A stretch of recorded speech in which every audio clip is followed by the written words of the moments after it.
Hola amigos, sean muy bienvenidos a Psicoduda. Yo soy Carolina Herrera. Yo soy Valeria Buitrago. Yo soy Natalia Franco. Y yo soy Camila Trujillo.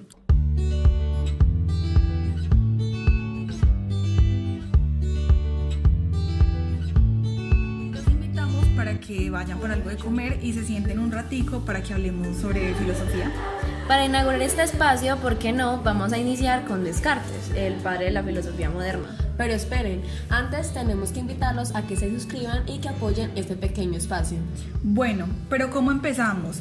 Es que hablar de Descartes no es nada fácil. Sí, es complicado. Pues lo mejor sería es que nos pongamos un poco en contexto históricamente. Exacto. Muy bien, porque si nos ponemos a pensar, las personas somos como el reflejo de nuestra época. Algo importante debe haber estado pasando para influenciarlo o inspirarlo. Sí, como sabemos, Descartes y su filosofía se desarrolló en el siglo XVII, pues una época donde también podemos ubicar la revolución científica. sí. Entonces, pues empecemos a hablar de esta, ¿no? Sí. La revolución científica fue un momento en el cual todos los conocimientos aceptados como por la antigüedad son desafiados y reemplazados como por nuevas ideas. Algo importante que podemos destacar de esta época es que, disculpen, en este periodo, es que durante este momento Dios y la religión pasan a un segundo plano y le dan paso al hombre. Ah, sí, el antropocentrismo. Y entre los grandes de esta revolución tenemos a Copérnico con su teoría heliocéntrica, también a Kepler con sus leyes sobre el movimiento de los planetas, Galileo, que descubre los planetas medicios, o Newton con sus 3 leyes. En fin, esta época está plagada de descubrimientos. Por fin la gente sale de ese periodo tan largo que fue la Edad sí, Media, donde el ay, conocimiento estaba ligado a la voluntad de Dios. Uy, sí, básicamente esperar a que Dios le diera la gana de enseñarnos algo debe ser algo Pues frustrante. sí, maluco, ¿no? Y sobre todo el miedo de los científicos y filósofos como de encontrar algo que pudiese ir con las Sagradas Escrituras, así como le pasó a Galileo. A Galileo. Sí. De hecho, algo curioso relacionado con Galileo y su lucha es que Descartes no publicó una de sus obras que se llama, creo que, Tratado del Mundo, precisamente por miedo a que sus ideas terminaran en un tribunal. claro, seguramente es por miedo. Imagínense que ni siquiera en este periodo de gran apertura estuvo exenta las Sagradas Escrituras.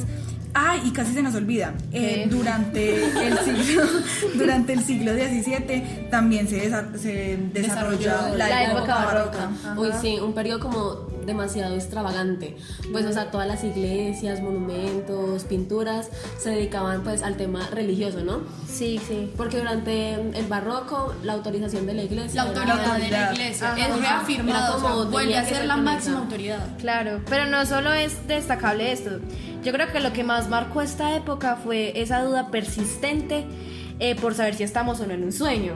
Porque si miramos bien, realmente no sabemos si lo que vivimos es real. Sí, eso es Claro, lejano. ¿a ustedes no les ha pasado que sueñan que se despiertan? O sea, se alistan para salir y justo antes se vuelven a despertar. O sea, es muy Uy, raro. sí. Claro. Exacto, es que realmente no podemos estar seguros de que estamos despiertos. Y aparte, algo que recalcaban mucho los escritores era lo corta que es la vida y lo impredecible que es la muerte. Por eso, una de sus consignas era memento mori, o acuérdate que vas a morir. Ajá. Esta duda por saber si existimos o no se ve muy reflejada en el trabajo de Descartes, en especial en las meditaciones Meditaciones metafísicas. Ajá. Pero bueno, después de eso hablamos más tarde, ahora vamos como por partes. Despacio. Bueno, ya que nos pusimos en contexto, podemos hablar de la vida de Descartes. Él nació el 31 de marzo De 1596. Sí, en Francia, y él pertenecía a una familia de la baja nobleza. Y cuando era muy pequeño, su madre desapareció de Rennes, que era una ciudad en la que se había expandido la... Pues la ciudad donde ella vivía. Sí, Esperen, Se no, expandió la o sea, peste negra. ella desapareció porque habían dicho que la peste se estaba esparciendo, entonces ella dijo como, ay, me piso. Sí, lo pues, dejo. obvio, me voy, ¿qué tal? Aunque es muy confuso porque en algunos lugares se encuentra que en realidad murió al año después del nacimiento de Descartes. Ajá. Ay, pero bueno, pues en fin. Como él pertenecía a la baja nobleza, asistió a un buen colegio, un colegio jesuita de la Fleche, que por el momento era como lo más mejorcito ahí de Europa. Lo gracioso es que años más tarde hace una crítica re fuerte a la educación, porque dice que aunque es muy útil y toda la vaina, realmente no me sirve para que yo halle una verdad, porque cuando él sale de la pues cuando él termina sus estudios se da cuenta que tiene muchas más dudas. Claro, que con las que porque- empezó. Sí, claro. Sí, porque cuando uno siempre aprende algo, uno no sabe si son verdaderas o no. Y aunque uno le ponga atención a la clase, uno no se preocupa por saber si lo que me están explicando es cierto o Ajá, no. digamos mi única función es memorizar y ya, pero digamos qué tal que me estén engañando y... Que me estén Sí. diciendo algo que no es. Y yo ahí- aprendiendo algo que Sí. no es verdadero. Y ni lo compruebo, entonces sí. Bueno, pero esperen, sigamos con la vida de Descartes. Él a los 18 años entra a la Universidad de Poitiers. Poitiers, para estudiar medicina y derecho, pero cuando él termina y ya es titulado se va a pues, de Militar, militar. ajá. Y aunque la vida de militar no era lo suyo, seguramente por cuestiones pues que no le gusta o cuestiones No, de hecho es de que salud, ¿no? sí, dicen que Descartes tenía una salud como muy débil, entonces pues de Pecadito. militar y pues no.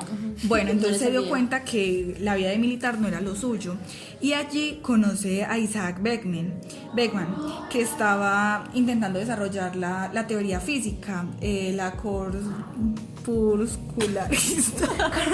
Corpuscularista, es que es una palabra muy extraña, sí, pero pues obviamente para aclarar esta palabra, lo que significa es como que la materia está compuesta de partes muy pequeñitas. Uy. Y cuando Descartes conoce a Isaac, le genera un gran interés por las matemáticas. Durante el invierno de 1618. Eso. Tuvo 3 años y también tuvo unos 3, ¿cierto? Sí, Sí, son fueron 3 tres. sueños. Donde como que le inspiraron a ser un investigador. Bueno, esos sueños son súper extraños. En el primero le era imposible entrar a la iglesia y todos podían entrar, o sea, menos Uy. él. Después el viento como que lo empuja contra una pared y se Pero acerca. como así, ese es el segundo sueño. No, ese No, es el es el primero. primero. O sea, es Ah, que- ya. Bueno, después de que no puede entrar, el viento lo empuja contra una pared y una persona se le acerca y le regala un melón. Uy, qué raro. Ya, en el segundo sueño, no entiendo cómo fue, pero él lo despierta al sonido de un trueno y cree que el cuarto está en llamas. Entonces dice, ve, qué fenómeno físico pues hace que esto ocurra. Uy, imagínense, o sea, el cuarto puede estar ahí encendiándose y él ahí preguntándose, o sea, ¿qué está pasando acá? Bueno, ya en el tercero se supone que se encuentra en una habitación 2 libros, un diccionario y uno de poemas. Cuando abre el último se encuentra la frase que dice, ¿qué debería hacer con mi vida? Y después levanta la vista y un hombre le entrega un papel que dice sí o no. Bueno, a este sí le creo que sea profético y lo haya persuadido. Pues sin embargo, ser investigador iba como en contra de los deseos de su padre, pero a Descartes no le importó como que mucho. En 1623, después de abandonar su vida militar, se traslada a Italia y se dedica de lleno a la filosofía y a la óptica. Y más tarde vende todas sus propiedades y se va para Holanda, viviendo en diferentes ciudades como Ámsterdam, Leiden y Deventer. Bueno, Deventer. Y a los 32 años inicia de nuevo sus estudios de geometría, óptica y lógica, dando luz a sus principales obras. En estas en las que se destaca es el discurso del método. En 1648 lo invitan para que le dé clases a la reina Cristina de Suecia, ¿recuerdan? Ah, sí. Pero pues debido a que al clima y a lo débil que siempre fue con respecto a su salud, recuerdan que Carolina mencionaba que no pudo dedicar una vida militar. Ajá, porque siempre estaba muy enfermito. Ajá. Sí, qué Por esto, pues él contrajo una pulmonía y muere a los 53 años. Sí, y aunque reconocemos más a Descartes por el método y las meditaciones, él hizo otras cosas. Otras cosas como más significativas. Sí, como por ejemplo el plano cartesiano, que lo conocemos todos. Pues claro. Bueno, ¿cómo olvidarlo si él es él es el padre de la geometría analítica? Claro. Sí. Y expresó por primera vez la duda sobre las posibilidades De la solución de la Duplicación del del cubo. cubo. Del cubo, eso, del cubo. Claro, En la óptica también se le atribuyen las leyes de refracción y la teoría corpuscular. La teoría. Pero ahora, digamos, la ley de refracción tiene otro nombre, se llama ley de Snell. Incluso muchos lugares dicen que su descubridor fue Willibald Snell van Rooyen, en lugar, gracias, en lugar de Descartes. Esto como dato curioso para que lo tengan ahí.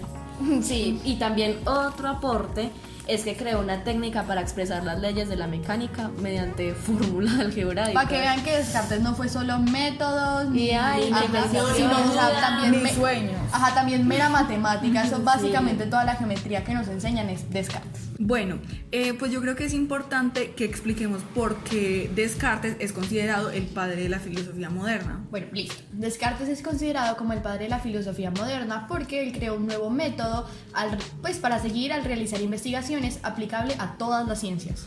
Este método Se estructura. Sí. Ah, sí, es que la dislexia, lo siento. En 4 principios. El primero es la evidencia. Con esto me refiero a no aceptar como verdadero nada que pueda dudarse. Ahí sea la duda más insignificante. El segundo es el análisis, o sea, tenemos que dividir las dificultades en todas las partes que sea posible. Y el tercero es la síntesis, o sea, empezar como por lo más pequeño e ir extendiéndose como poco a poco. Y lo último es la numeración, que consiste en hacer como constantes revisiones. Ajá. Para evitar como un posible error, pues obviamente Pues sí. es algo quisquilloso, pero tiene mucha razón. La mayoría del tiempo no logramos avanzar en nada porque iniciamos con cosas grandes, después pequeñas y demás, todo se vuelve un lío. Sí, porque a la final uno no termina nada o pues si lo termina queda mal hecho. Ajá, re mal hecho. Niñas, yo creo que deberíamos dar un pequeño paréntesis porque tenemos que agregar, antes de decirlo de las meditaciones y el discurso del método, que una característica importante sobre Descartes es que él pertenecía sí. a la corriente filosófica conocida como racionalismo. El racionalismo dice que la única fuente de verdad es la razón. No, y más porque fue fundada por él. Eso es algo importante, lo tienen que recordar. Sí, Claro. y este va en contra de la fe, que pues dice que la única verdad se encuentra entre los sentidos y los sueños. Pero también esto va en contra del empirismo, Ajá. porque este cree que la verdad se da a través de las experiencias. Como sensible, sí. Sí, de los sentidos. Pues algunos exponentes son Descartes, Obvio Spinoza y Leibniz. Bueno, no sé muy bien cómo se dice ese nombre, ahí me perdonan. Bueno, los racionalistas consideraban a las matemáticas como una ciencia pura y proponen resolver cualquier problema científico usando métodos matemáticos, que son los principios que ya mencionamos. También se centran mucho en que los sentidos son engañosos y los racionalistas se caracterizan por tener una visión mecanicista del mundo, es decir, que ven a los seres como máquinas que están programadas para responder a los impulsos del cuerpo. Sí, y fue escrita en 1637 y consta de un prefacio, es decir, del texto de introducción, y está dividido en 6 partes. Entonces comencemos a explicar cada una de ellas. Bueno, la primera parte del discurso, Descartes trata el problema de la ciencia de su época y rechaza la enseñanza tradicional, o sea, todo lo viejo, chao. Chao. Sí, porque como mencionamos antes, aunque todas estas enseñanzas son útiles, realmente no sirven para hallar la verdad. Entonces, pero esperen, lo único que salva a Descartes de esto son las matemáticas.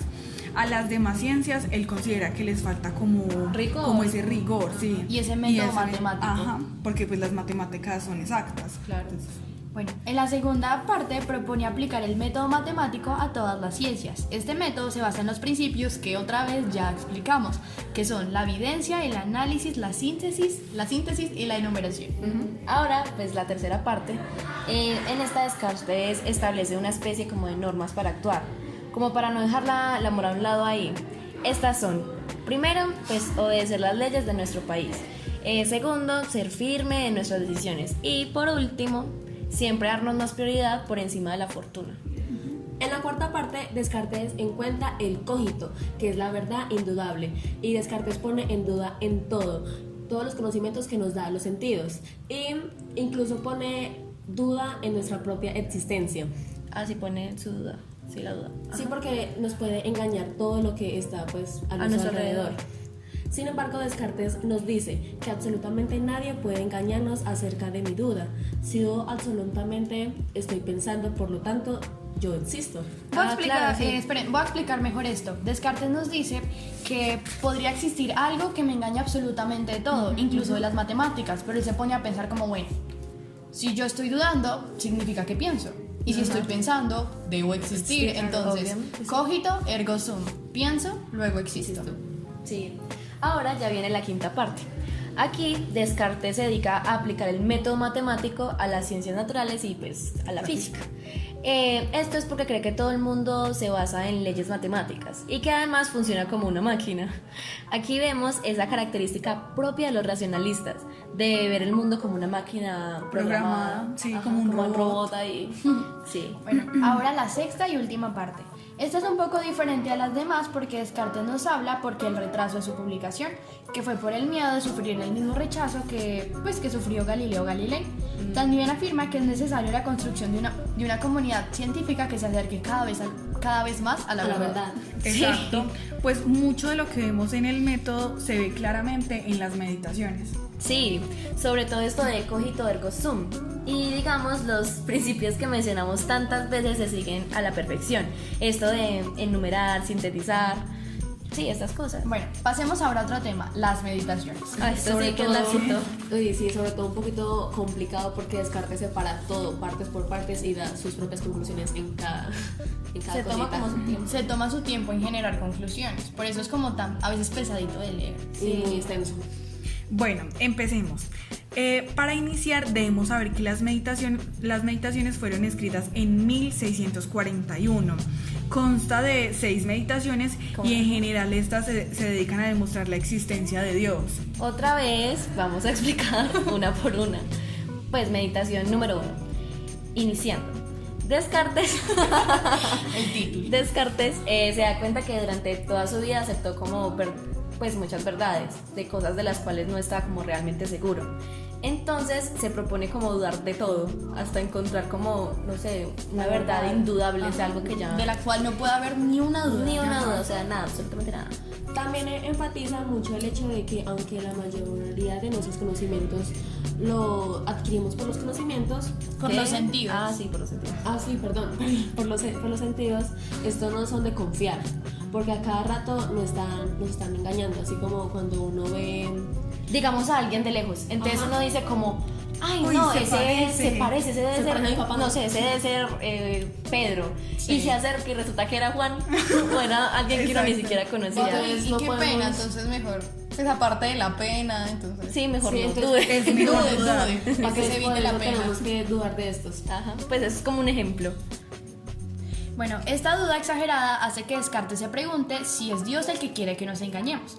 Pero dice que obviamente esto es imposible porque nosotros creemos que Dios es perfecto, Claro. por lo cual concluye que existe pues un genio maligno que es el que quiere que nos equivoquemos. Esto claramente es como un ejemplo exagerado como para que entendamos que puede haber algo que hace que nos equivoquemos. Bueno, y podemos concluir que no existimos, que existe algo que nos hace equivocar y por ahora pues no sabemos de la existencia de Dios. Sí. Vamos con la segunda meditación.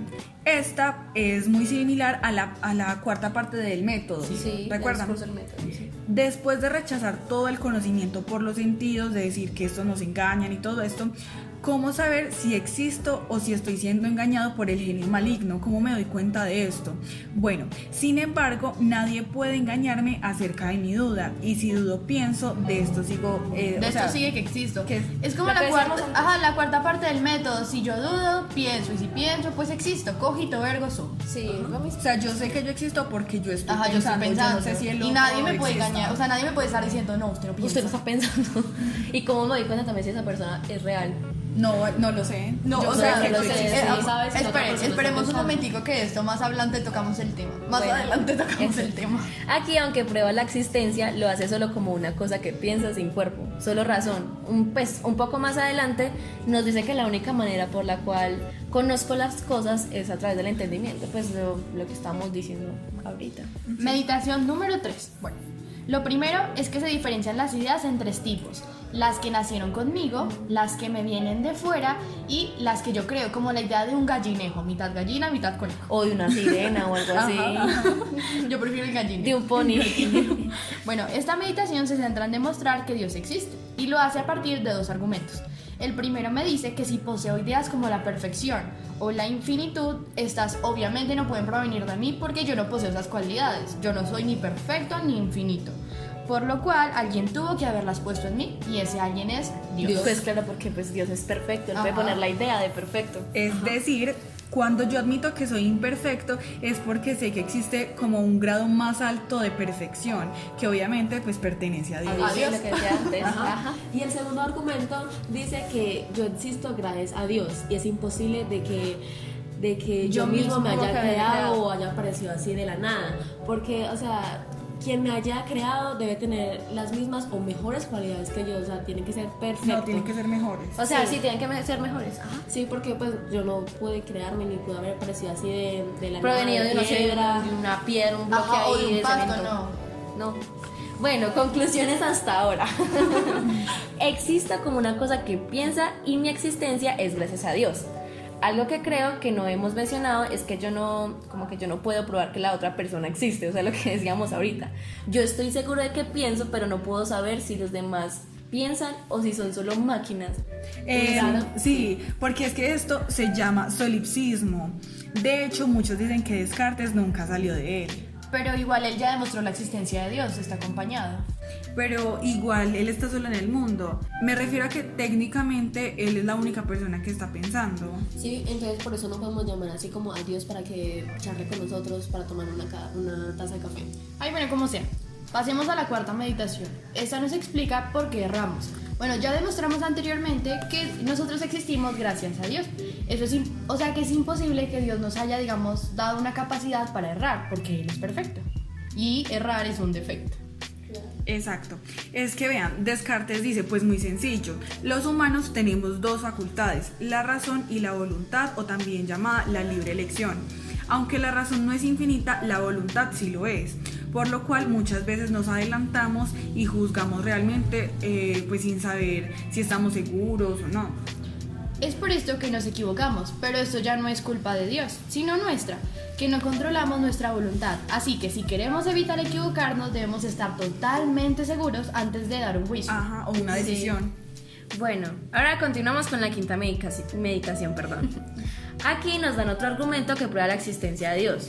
Pues nos dice que de la misma manera en que yo no puedo imaginar un triángulo sin tres lados, yo no puedo imaginar a Dios y que este no exista. Pero ojo, esto no se debe a que como yo lo imaginé debe existir. No, porque entonces estaríamos afirmando que como yo imagino un gallinejo, como decía Mitad gallina, mitad conejo. este debe existir. La razón por la cual yo no puedo separar a Dios de la existencia es porque la existencia es la mayor cualidad de Atribuible. Ajá, atribuible. exacto. Ajá. Además, un ser que lo ha creado todo no puede existir solo en potencia. Debe ser acto, es decir, debe existir. Sexta meditación. Y con esto ya nos vamos acercando al final de este podcast. Con todos los conocimientos adquiridos en las anteriores meditaciones, vamos a explicar el dualismo cartesiano. Para Descartes, la realidad está compuesta por dos sustancias, la res cogitans, que es la razón o el alma, y la res extensa, que es el cuerpo. Los seres humanos somos la unión de esas dos sustancias. Tenemos un alma y pensamos, pero también funcionamos como una máquina. Ajá, pero aunque pensemos, nuestro cuerpo también responde a impulsos como el hambre, la sed, como en este momento. De eso se encarga el cuerpo y no la razón. Aunque estemos compuestos por estas sustancias, debemos aclarar que no son una misma, porque ambas pueden existir por sí mismas. Ay, sí, y pues también se debe aclarar que solo el ser humano tiene un alma. Los animales, por ejemplo, no tienen un alma. Pues en esto no estoy muy de acuerdo. Yo dudo que los animales sean máquinas. Ellos sienten amor, o sea, son leales.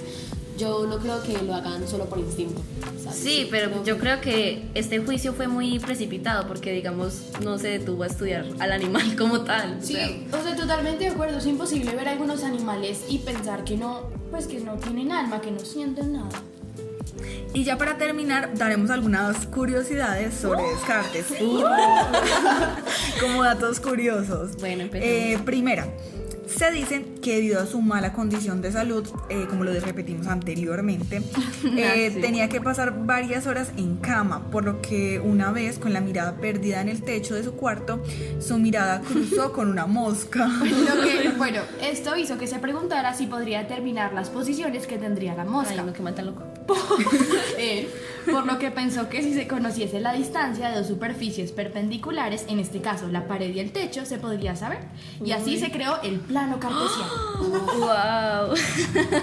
Bueno, continuando con los datos curiosos, un segundo dato es que Descartes tuvo una hija. Regresando a Holanda, en 1628 tuvo una relación con una de sus criadas. Con ella tuvo una hija, Francine, que nació en 1635 y No. murió 5 años después. Ay. ¡Ay! Qué pesado. No, y pues yo quería haber leído por ahí que a pesar de que él era como así tan racional, que a él sí le dolió mucho la muerte de su hija. Claro. Y que digamos esta muerte como que influyó mucho en su pensamiento. No, como, y además se no, lo está muy cambió. pequeña. Está muy pequeñita. Pues a Bueno, cualquiera. el tercer dato curioso es que la reina Cristina de Suecia lo hacía levantar a las 5 de la mañana para que le diera solo clases. Pues claro, a quien no le da pulmonía. Pues sí, entonces eso le sumó a que pues se le aumentaba la enfermedad y así pues pudiera morir por Uy, claro. No, pues me imagino. Bueno, y ya, este es el final de este podcast. Yo sé que estuvo un poco larguito, pero espero que lo hayan disfrutado. Si se quedaron hasta el final, muchas gracias. Y no olviden suscribirse, obviamente, para que sigan con nuestros podcasts. Y todas en la nuestras cajita de redes sociales. descripción le dejamos las redes sociales de todas nosotras y nuestra cuenta de Instagram para que estén pendientes de nuestro contenido. y de todas nuestras publicaciones. Bueno, los esperamos en un próximo podcast y síganos. Muchas gracias, chao.